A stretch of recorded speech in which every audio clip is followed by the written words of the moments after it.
नमस्कार छात्रों, स्वागत है आपका बिब्लियोफाइल स्टडी सेंटर के डिजिटल प्लेटफॉर्म पर। दोस्तों, आज से हम लोग एक नई शुरुआत कर रहे हैं।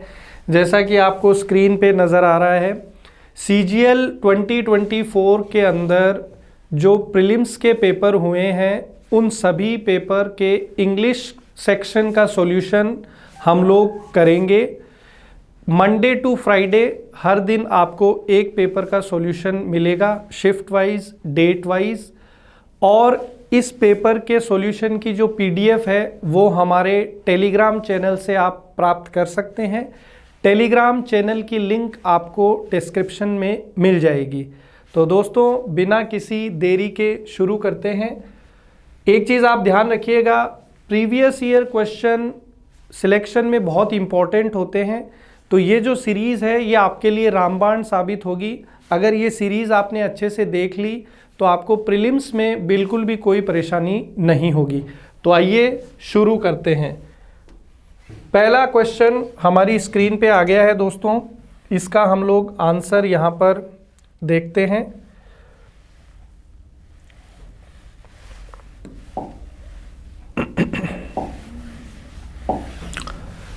दोस्तों, यहाँ क्वेश्चन आपको दिया हुआ है, select the option that expresses the sentence in passive voice.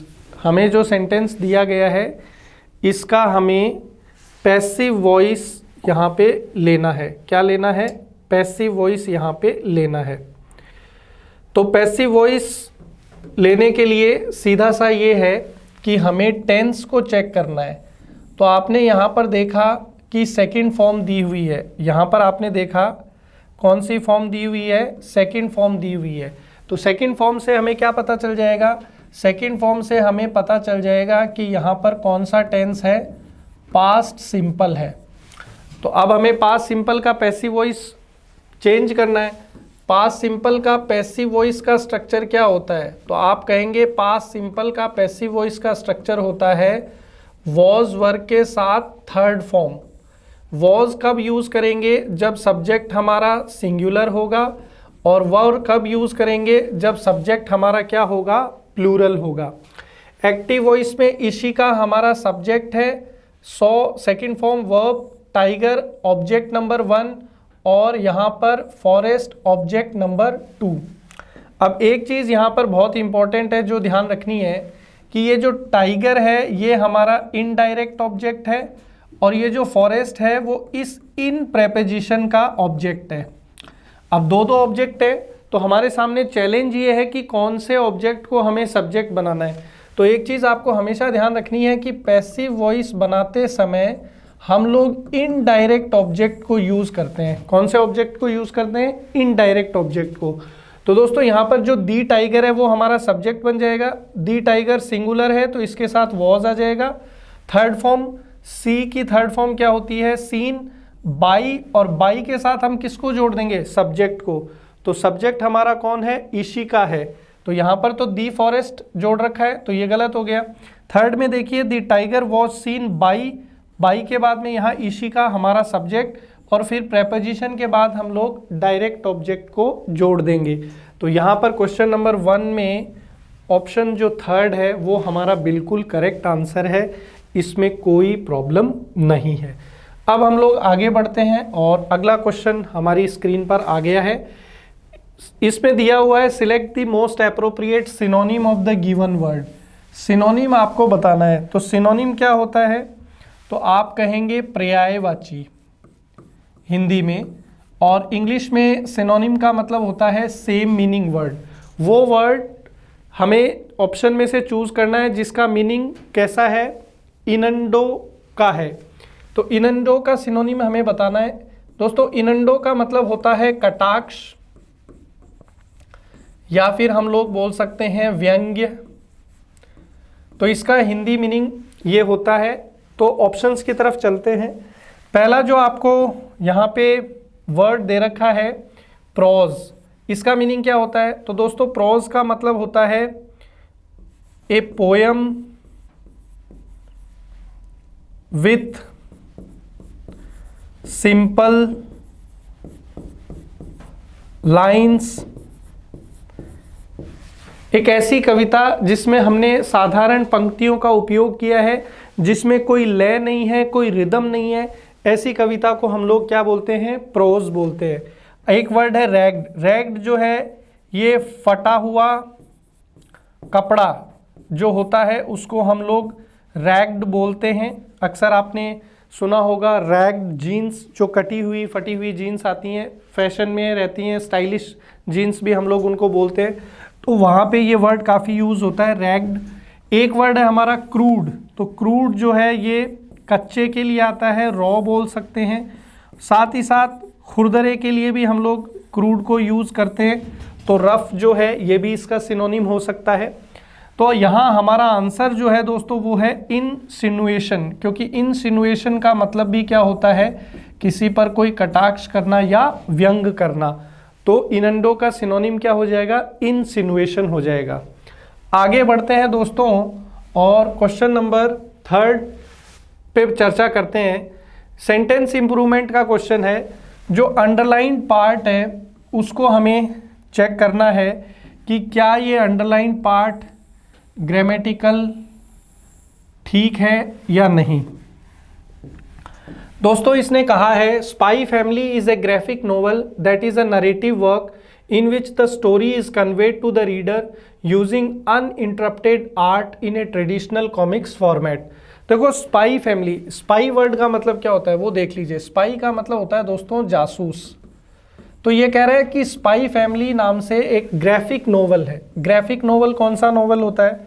तो एक ऐसा नोवेल जिसके अंदर हम लोग पिक्चर्स का यूज़ करते हैं, चित्रों का यूज़ करके और कहानी कहते हैं, उसको हम लोग ग्राफिक नोवेल बोलते हैं। जैसे मुझे याद आ रहा है बचपन में मैंने एक कॉमिक्स पढ़ी थी नागराज, तो उसमें क्या होता था, तस्वीरें आती थी और तस्वीरों के माध्यम से कहानी बताई जाती थी, तो उस चीज़ को बोला जाता है ग्राफिक नोवेल। तो ये कह रहा है कि स्पाई फैमिली जो है वो एक ग्राफिक नोवेल है जिसके अंदर जो भी कहानी है, नरेटिव वर्क। नरेटिव वर्ड का मतलब क्या होता है? तो नरेटिव का मतलब होता है दोस्तों सीरीज ऑफ इवेंट्स, घटनाक्रम को हम लोग बोलते हैं नरेटिव। तो ये जो स्पाई फैमिली ग्राफिक नोवेल है इसके अंदर कहानी का जो सीक्वेंस है वो बताया गया है रीडर को यूजिंग क्या यूज़ करके? Uninterrupted art in a traditional comics format. तो दोस्तों उसको हम लोग अनइंटरप्टेड आर्ट नहीं बोलते हैं, एक क्रम में तस्वीरें लगा करके कहानी कहना, ये अनइंटरप्टेड आर्ट, अनइंटरप्टेड कला नहीं कहलाता है, ये कहलाता है सीक्वेंशियल आर्ट, यानी क्रमबद्ध तरीके से कहानी को बताना। तो जब हम लोग ऑप्शंस की तरफ जाएंगे तो ऑप्शन ए हमारा बिल्कुल ठीक होगा, sequential art in a traditional comics format. परंपरागत कॉमिक्स का जो पैटर्न है, जो फॉर्मेट है, उसमें इस कला को क्या बोला जाता है? सीक्वेंशियल आर्ट बोला जाता है। तो यहाँ पर क्वेश्चन नंबर 3 में ऑप्शन 1 हमारा बिल्कुल ठीक है। अब हम लोग आगे बढ़ते हैं। क्वेश्चन नंबर 4 हमारी स्क्रीन पर आ गया है। तो यहाँ पे हमें अगेन सिनोनिम बताना है, यानी कि पर्यायवाची। फैटल का, फैटल का मतलब क्या होता है दोस्तों? तो फैटल का मतलब होता है घातक या मारक। फैटल के सिनोनिम क्या हो सकते हैं दोस्तों? तो आप बोलेंगे सर डेडली हो जाएगा और लीथल हो जाएगा और रिस्की हो जाएगा और डेंजरस हो जाएगा और क्या हो सकता है? हार्मफुल हो जाएगा। तो ये सारे किसके सिनोनिम हो जाएंगे दोस्तों? फैटल के। तो जब आप ऑप्शंस की तरफ जाएंगे तो आपको आंसर यहाँ पे नज़र आ गया है। ऑप्शन फर्स्ट जो है ये हमारा सिनोनिम है किसका? फैटल का। जोवियल का मतलब होता है दोस्तों प्रसन्न। तो जोवियल के सिनोनिम आप क्या ले सकते हैं? हैप्पी ले सकते हैं, जॉली ले सकते हैं, चीयरफुल ले सकते हैं, प्रसन्नचित, खुश। इजी का मतलब आसान और एडिशनल का मतलब होता है एक्स्ट्रा। एडिशनल का मतलब क्या होता है? एक्स्ट्रा। हिंदी में क्या बोल सकते हैं? अतिरिक्त यहाँ पर आप बोल सकते हैं। तो क्वेश्चन नंबर 4 में फर्स्ट जो है वो हमारा करेक्ट है। आगे बढ़ते हैं दोस्तों। अगला क्वेश्चन जो है इसमें हमें एरर फाइंड आउट करना है। तो आपको दिया गया है Mister Abhilash and his family have received no informations about the incident. कि मिस्टर अभिलाष और उसके परिवार को उस घटना के बारे में कोई जानकारी नहीं मिली है। अब यहाँ पर ध्यान देना है, लिखा हुआ है इंफॉर्मेशंस, इसको थोड़ा सा हम लोग देखते हैं। दोस्तों इंफॉर्मेशन जो वर्ड है, इंफॉर्मेशन जो वर्ड है ये कैसा नाउन है? तो आप कहेंगे कि सर ये अनकाउंटेबल नाउन है। अनकाउंटेबल नाउन के साथ दोस्तों दो नियम लागू होते हैं। क्या नियम लागू होते हैं? एक तो अनकाउंटेबल नाउन से पहले हम लोग ए और एन का उपयोग नहीं कर सकते। दूसरा, अनकाउंटेबल नाउन में एस या ईएस का उपयोग नहीं कर सकते। मतलब अनकाउंटेबल नाउन कभी भी बहुवचन रूप में नहीं रहती है, हमेशा सिंगुलर फॉर्म में यूज़ की जाती है। अब जैसे ही ये जानकारी आपको मिलेगी तो आपको यहाँ पर जवाब नज़र आ गया है। नो इन्फॉर्मेशंस नहीं लिख सकते, क्या लिखना पड़ेगा? No information. क्यों? क्योंकि इन्फॉर्मेशन अनकाउंटेबल नाउन है, अनकाउंटेबल नाउन में एस या ईएस नहीं लगा सकते। अब एक चीज़ और आपको नोट लगा के समझनी है। वो क्या समझनी है कि ये जो इन्फॉर्मेशन है अनकाउंटेबल नाउन है, लेकिन हम लोग इसको काउंटेबल नाउन में चेंज कर सकते हैं। वो क्या तरीका है? दोस्तों ये जो नाउन है इससे पहले अगर हम लोग ये एक फ्रेज यूज़ कर लें, कौन सा फ्रेज? A piece of. तो अगर मैं लिखता हूँ अ पीस ऑफ इंफॉर्मेशन, तो ये अब नाउन जो है हमारा ये कैसा बिहेव करेगा? सिंगुलर बिहेव करेगा। अ पीस ऑफ इंफॉर्मेशन कैसा है? सिंगुलर है। अगर आपको दो की बात करनी है तो ए की जगह हो जाएगा टू, पीस की जगह हो जाएगा पीसेज, ऑफ तो है ही, और आगे यहाँ पर क्या हो जाएगा? इंफॉर्मेशन हो जाएगा। और ये अब कैसा हो जाएगा? अगेन प्लूरल हो जाएगा क्योंकि दो की बात हो रही है। अगर तीन बोलेंगे तो थ्री पीसेज हो जाएगा। इस तरीके से कहानी आगे बढ़ती जाएगी। लेकिन यहाँ पर भी एक सोचने वाली बात है, वो ये कि इंफॉर्मेशन अभी भी इंफॉर्मेशन ही रहेगा। इसमें हम लोग पर्सनल लेवल पे एस या ईएस का यूज़ नहीं कर सकते। चलिए, तो यहाँ पर सेकंड ऑप्शन जो है ये हमारा करेक्ट आंसर है। आगे बढ़ते हैं। अगला क्वेश्चन हमारी स्क्रीन पर है। कह रहा है कि अंडरलाइंड वर्ड का अपोजिट बताइए, यानी विलोम शब्द। तो कह रहा है द एक्सप्लोजिव। एक्सप्लोजिव का मतलब होता है ज्वलनशील पदार्थ। एक्सप्लोजिव का मतलब क्या होता है? ज्वलनशील पदार्थ। जैसे RDX हो गया, तो RDX जो है ये विस्फोट, धमाका करने के लिए उपयोग किया जाता है बम वगैरह में। तो कह रहा है कि एक्सप्लोसिव जो यूज़ किया गया है मेरे खुद के फॉर्मुलेशन से, मेरे खुद के तरीके से, मेरे खुद की विधि से जो एक्सप्लोसिव तैयार किया गया है, मैं उसकी कार्य क्षमता, एफिशिएंसी को बोलते हैं कार्य क्षमता, उसके लिए वाउच कर सकता हूँ, उसके लिए वाउच कर सकता हूँ। वाउच का मतलब होता है शपथ लेना। तो ये कह रहा है कि जो एक्सप्लोसिव मेरे सूत्र से तैयार हुआ है वो बिल्कुल सही काम करेगा, उसमें कोई दिक्कत नहीं आएगी।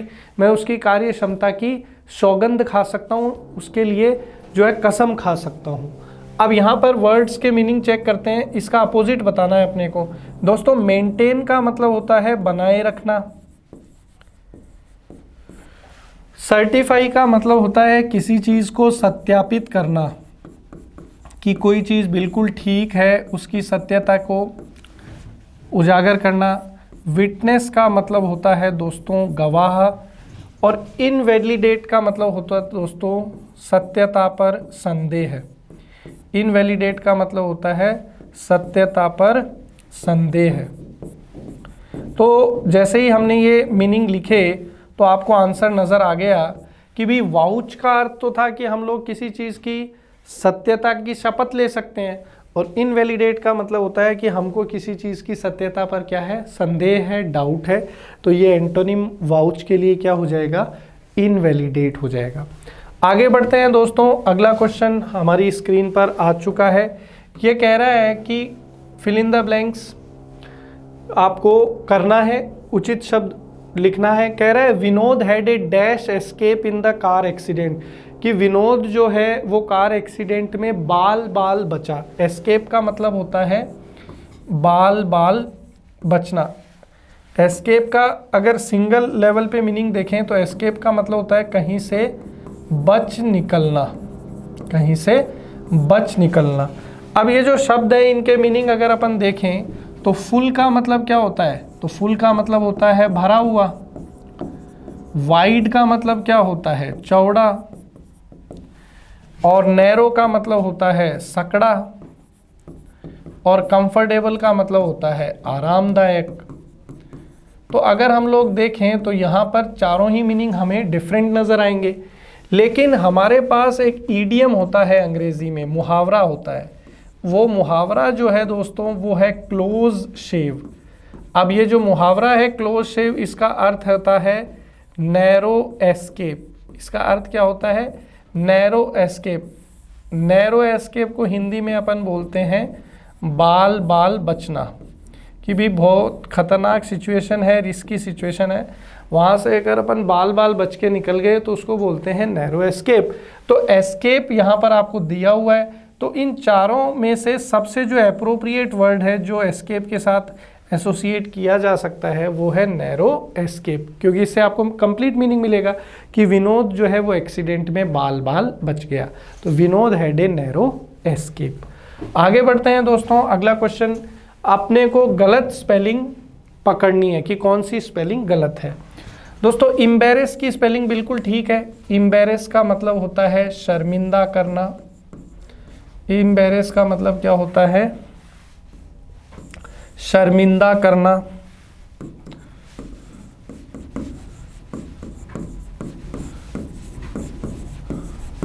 अगला वर्ड है कॉन्वेंजियर। कॉन्वेंजियर का मतलब होता है दोस्तों कला पारखी। एक ऐसा व्यक्ति जिसको पाक कला, आर्ट्स, इन सब में एक्सपर्टाइज हो, महारत हासिल हो, उसको कॉन्वेंजियर बोलते हैं। ब्यूरोक्रेसी होती है दोस्तों नौकरशाही। जो IAS officer, IPS officer, IRS officer जो काम करते हैं सरकार के बैकग्राउंड में, उनको हम लोग ब्यूरोक्रेसी बोलते हैं। तो यहाँ हमारा आंसर 3rd नंबर होगा। रेलेवेंट की स्पेलिंग गलत है, ई की जगह ए होगा, तो करेक्ट स्पेलिंग होती है रिलेवेंट। रिलेवेंट का मतलब होता है दोस्तों संबंधित। रिलेवेंट का मतलब क्या होता है? संबंधित। दूसरे शब्दों में अगर कहा जाए तो हम लोग बोल सकते हैं रिलेटेड। तो 3 नंबर यहाँ ऑप्शन हमारा करेक्ट आंसर है। अगला क्वेश्चन दोस्तों, अगेन अपने को क्या बताना है? सिनोनिम बताना है, पर्यायवाची बताना है, सेम मीनिंग वर्ड। और सिनोनिम आपको बताना है अंडरलाइंड वर्ड का। तो अंडरलाइंड वर्ड यहाँ पर कौन है? हैरेस। ये कह रहा है कि we had better watch our step and not give him any excuse to harass us further. कि बेहतर होगा कि हम लोग अपने अब आने वाले जो भी कदम हैं वो फूंक फूंक कर रखें, बहुत ही केयरफुल तरीके से हम चलें, ताकि उसे कोई मौका नहीं मिले हमें हैरेस करने का। दोस्तों हैरेस का मतलब होता है किसी को परेशान करना। हैरेस का मतलब क्या होता है? किसी को परेशान करना, किसी को पीड़ा पहुंचाना। तो यहाँ जब अपन ऑप्शंस की तरफ जाएंगे तो बिट्रे का मतलब क्या होता है? तो बिट्रे का मतलब तो होता है धोखा देना। एक वर्ड आपको दे रखा है सूद। सूद का मतलब होता है किसी को आराम पहुंचाना या किसी को आराम देना। रेलिश का मतलब होता है टू इंजॉय, आनंद उठाना। और इंटिमिडेट का मतलब होता है दोस्तों किसी को डराना, धमकाना या परेशान करना। तो यहाँ पर जब सिनोनिम की बात है तो आपको ऑप्शन 4 जो है वो साफ साफ नज़र आ जाएगा आपका जवाब। तो हैरेस का सिनोनिम हो जाएगा इंटिमिडेट। अगला देखते हैं दोस्तों। अगला आपको कह रहा है कि वन वर्ड सब्स्टिट्यूशन, एक स्टेटमेंट है, इसको एक शब्द में क्या बोल सकते हैं?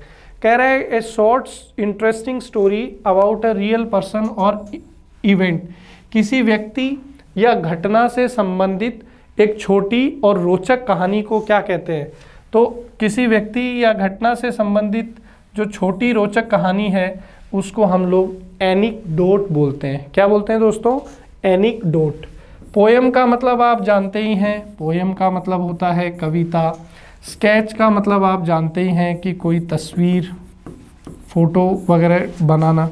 नरेटिव मैं आपको पहले ही बता चुका हूँ, सीरीज़ ऑफ इवेंट्स, जो एक के बाद एक क्रमानुसार जो घटना होती है उनको हम लोग नरेटिव बोल सकते हैं। तो यहाँ पर 3rd ऑप्शन हमारा करेक्ट है। आगे बढ़ते हैं दोस्तों। अगला क्वेश्चन अपनी स्क्रीन पर है। अंडरलाइन पार्ट को एक शब्द में क्या बोला जा सकता है वो अपने को बताना है। ये कह रहा है कि शी जो है वो प्रोफिशिएंट है बहुत सारी भाषाएं बोलने में। प्रोफिशिएंट का मतलब क्या होता है? तो प्रोफिशिएंट का मतलब होता है स्किल्ड। हिंदी में हम लोग बोल सकते हैं कि वह कुशल है बहुत सारी भाषा बोलने में। तो यहाँ पर जो वर्ड्स हैं उनके मीनिंग देखते हैं। मोनोलिथिक, दोस्तों मोनो का मतलब होता है सिंगल और लिथिक का मतलब होता है स्टोन। तो यहाँ से मीनिंग जाएगा अ सिंगल बिग स्टोन, एक बड़ा पत्थर। एक बड़ा पत्थर क्या कहलाता है? मोनोलिथिक। हेटेरोलिंग्विस्टिक का मतलब होता है दोस्तों डिफरेंट टाइप ऑफ लैंग्वेजेस, अलग अलग प्रकार की जो भाषाएं हैं उनके लिए कौन सा वर्ड आ सकता है? हेटेरोलिंग्विस्टिक।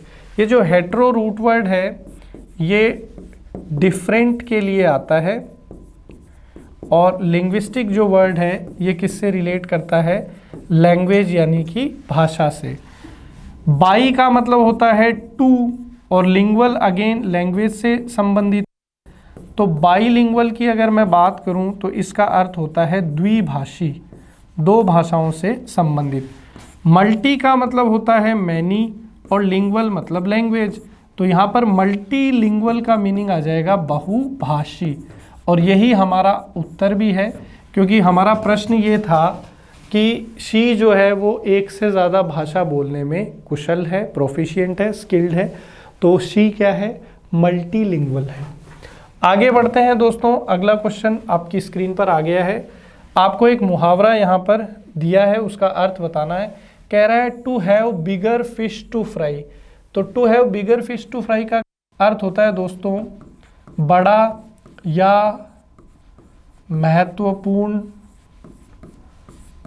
कार्य। बिगर फिश टू फ्राई को हम लोग क्या बोलते हैं कि कोई आपके पास इम्पॉर्टेंट काम है उसको अपन बिगर फिश टू फ्राई बोलते हैं। तो जब आप ऑप्शंस की तरफ जाएंगे तो ऑप्शन 4 बिल्कुल ठीक होगा।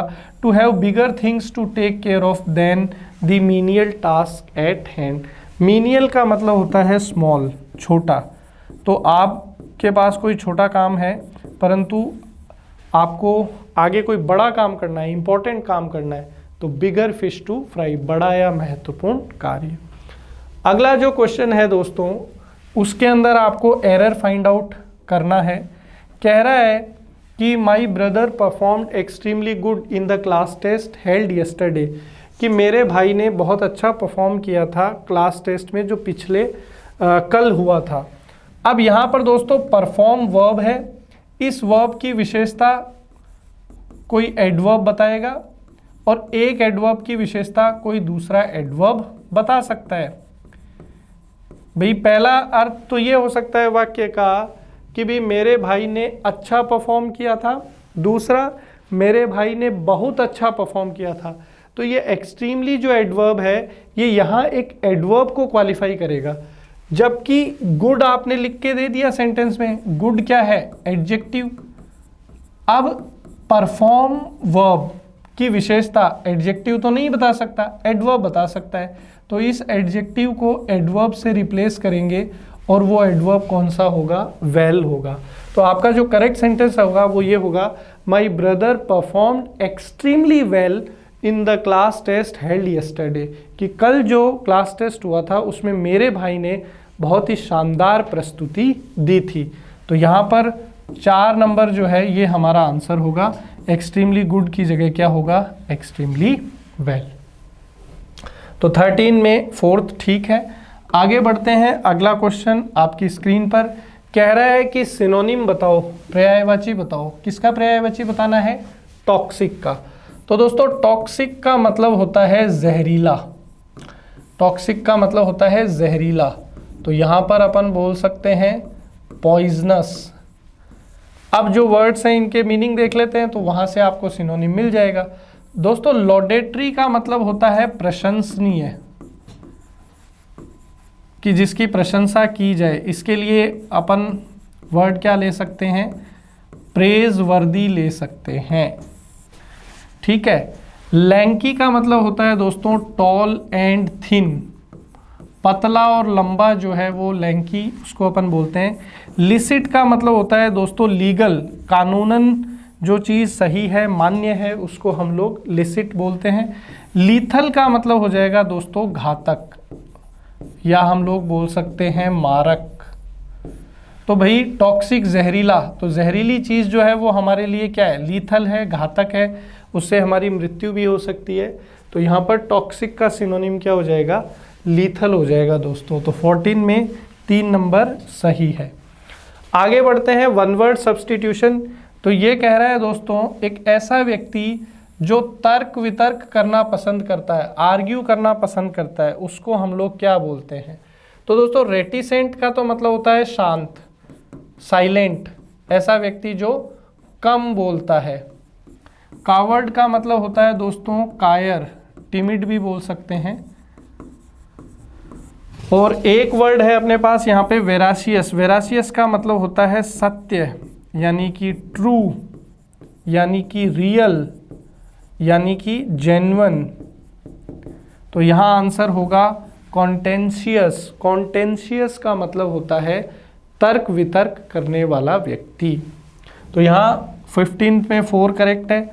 आगे बढ़ते हैं, अगला सवाल आपकी स्क्रीन पर, वन वर्ड सब्स्टिट्यूशन। ये कह रहा है कि सी जो है वो पढ़ रही है, कब से पढ़ रही है, सी 2 बजे से पढ़ रही है। तो दोस्तों यहाँ इसने लिखा है 4 2 o'clock। तो अब मेरी बात को ध्यान से सुनिएगा, जब हम लोग 10th चैप्टर पढ़ते हैं तो उसमें हमें सिंस और फॉर का यूज़ पढ़ाया जाता है। उसमें हमें ये बताया जाता है कि सिंस जो है ये फिक्स टाइम के लिए उपयोग किया जाता है, जबकि फॉर जो है ये हमें किसकी जानकारी देता है, टाइम ड्यूरेशन की जानकारी देता है। अब जो दिया गया प्रश्न है उसमें उसने कहा है कि वह कब से पढ़ रही है, 2 बजे से पढ़ रही है। तो जब आपको 2 बजे बता दिया है तो वो तो फिक्स टाइम है, तो यहाँ पर फिर टाइम ड्यूरेशन वाला 4 नहीं आएगा, सिंस आएगा। तो यहाँ पर ऑप्शन सेकंड हमारा बिल्कुल ठीक होगा कि वह जो है वो पढ़ रही है कब से, 2 बजे से।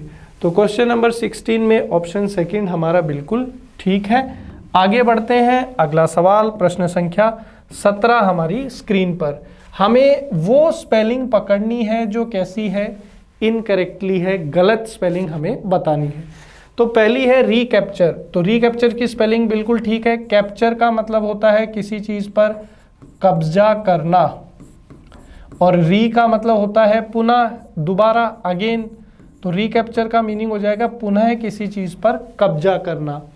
अगला जो स्पेलिंग है इवैक्यूएटिंग, यही हमारा आंसर है, बी हमारा आंसर है, क्योंकि ये स्पेलिंग गलत है। करेक्ट स्पेलिंग होगी EVACUATE, ये वर्ब है।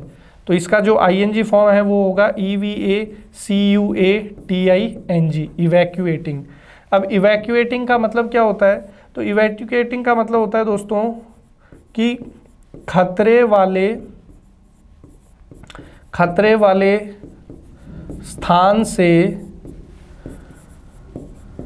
किसी को सुरक्षित बाहर निकालना। किसी खतरे वाले स्थान से किसी को सुरक्षित बाहर निकालना, that is known as evacuating. Well fortified बिल्कुल ठीक है स्पेलिंग। फोर्टिफाइड का मतलब होता है किलेबंदी, मतलब आपने किसी एरिया को या क्षेत्र को चारों तरफ से बहुत ही ज़्यादा सिक्योर कर दिया है, बहुत ज़्यादा सुरक्षा बल वहाँ पे लगा दिए हैं, तो आपने एक तरीके से किलेबंदी कर दी है, फोर्टिफाइड कर दिया है। प्रायोरिटी की स्पेलिंग बिल्कुल ठीक है दोस्तों। प्रायोरिटी का मतलब होता है प्राथमिकता, प्रेफरेंस जिसको हम लोग बोलते हैं।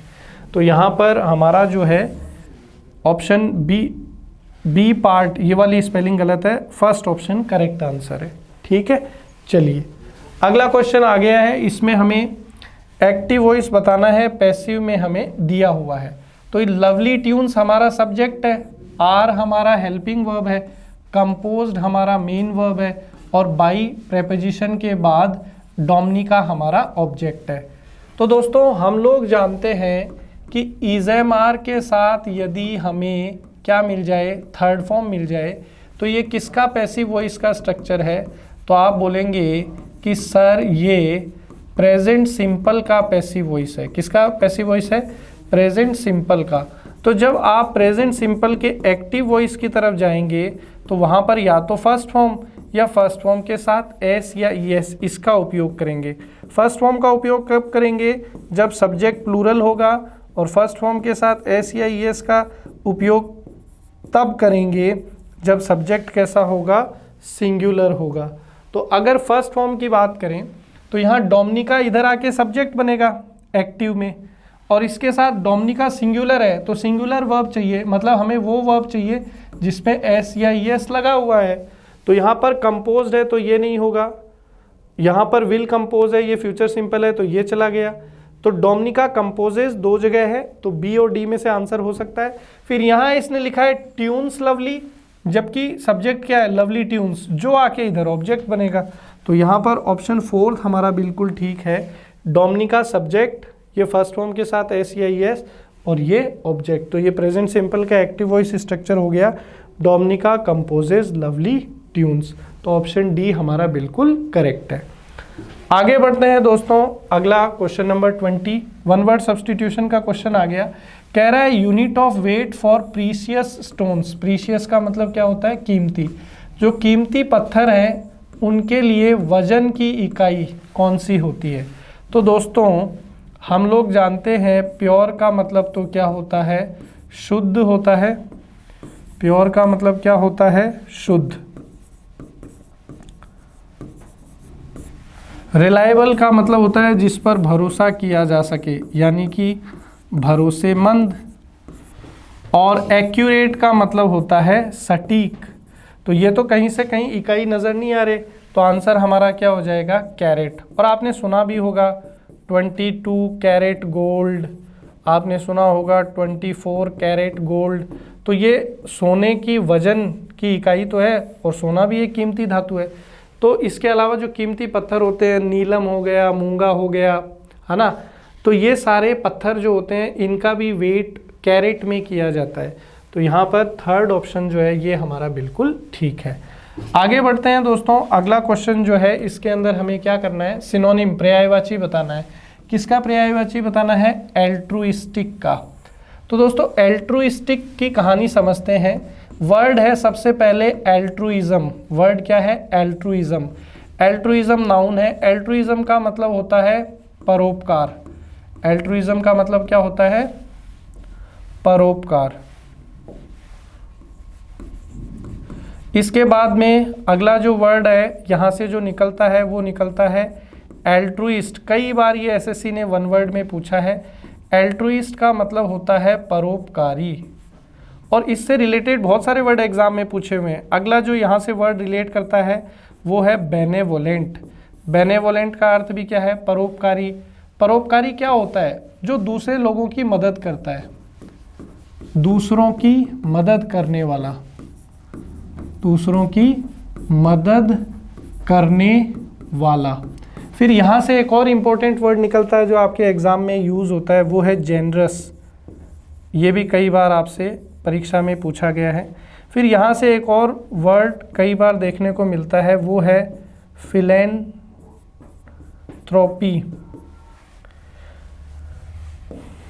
यहाँ से एक और वर्ड निकलता है एल्ट्रुइस्ट, बेनेवोलेंट, जेनरस। वर्ड है पहले फिलैंथ्रोपिस्ट। फिलैंथ्रोपिस्ट, फिलैंथ्रोपिस्ट का भी मतलब क्या होता है? परोपकारी। और यहाँ से एक और रिलेट करता है वर्ड फिलैंथ्रोपी।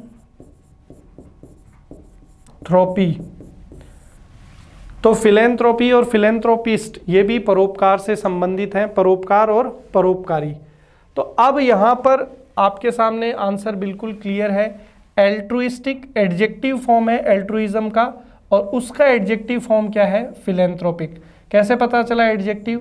आईसी सफिक्स से खत्म होने वाले जो शब्द होते हैं वो सारे अंग्रेजी में क्या होते हैं? एडजेक्टिव की तरह काम करते हैं। तो यहाँ पर एल्ट्रुइस्टिक का सिनोनिम क्या हो जाएगा? फिलैंथ्रोपिक हो जाएगा। ठीक है, चलिए अब यहाँ पर दूसरे जो वर्ड है उनका मीनिंग चेक कर लेते हैं। फिनोमिनल का मतलब होता है शानदार। फिनोमिनल का मतलब क्या होता है? शानदार। फैंटेस्मल का मतलब होता है इल्यूजनरी। फैंटेस्मल का मतलब क्या होता है? इल्यूजनरी, काल्पनिक। और एक वर्ड है फोनोटिपिकल। तो फोनोटिपिकल का मतलब होता है related to sound, related to sound. दूसरे शब्दों में बोल सकते हैं फोनेटिक्स। जो अंग्रेजी के शब्द होते हैं उनके उच्चारण से संबंधित अध्ययन है फोनेटिक्स, तो वहाँ से रिलेट करता है। तो यहाँ पर हमारा आंसर हो जाएगा ऑप्शन ए। अब दोस्तों अपने पास आ गया है क्या? Cloze test. क्लोज टेस्ट को करने का तरीका क्या है? इसको पूरा पढ़ेंगे और उचित शब्द इसमें हम लोग जोड़ देंगे। तो ये कह रहा है there is a saying that coming events cast their shadows before. ऐसी एक कहावत है कि आने वाले घटनाएं पहले ही अपनी जो है छाप छोड़ देती हैं, अपनी परछाई दिखा देती हैं। It is not universally true, लेकिन ये चीज़ हमेशा सत्य हो ऐसा नहीं है। आगे कह रहा है something can happen with in A second and one में नॉट डैश इट। कई बार कुछ चीज़ें एक पलक झपकते ही हो जाती है, एक सेकंड में ही हो जाती हैं और हम लोग उनके बारे में कोई पता अंदेशा नहीं लगा पाते। आगे कह रहा है some instances show that predictions based on certain science have gone wrong. कई बार ऐसी घटनाएं हुई हैं जिनसे हमें पता चलता है कि हम जो भविष्यवाणी करते हैं वो बिल्कुल सही नहीं रही और उसमें कुछ गड़बड़ हो गई।